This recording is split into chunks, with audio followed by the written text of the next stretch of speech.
सभवा बैठल राजा दशरथ मचिया कौशिला रानी हो।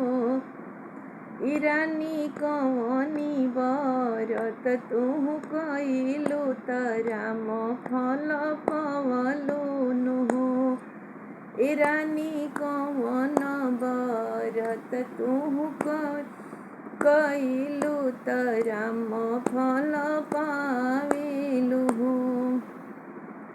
व्रत में कईनी एकादशी द्वादशी के पारन हो। व्रत में कईनी एकादशी द्वादशी के पारन हो। राजा विधि से करिला इतवार त राम फल पाइला हो। राजा विधि से करिला इतवार त राम फल पाइला हो। मचिया बैठल तो कौशिला रानी और राजा दशरथ हो।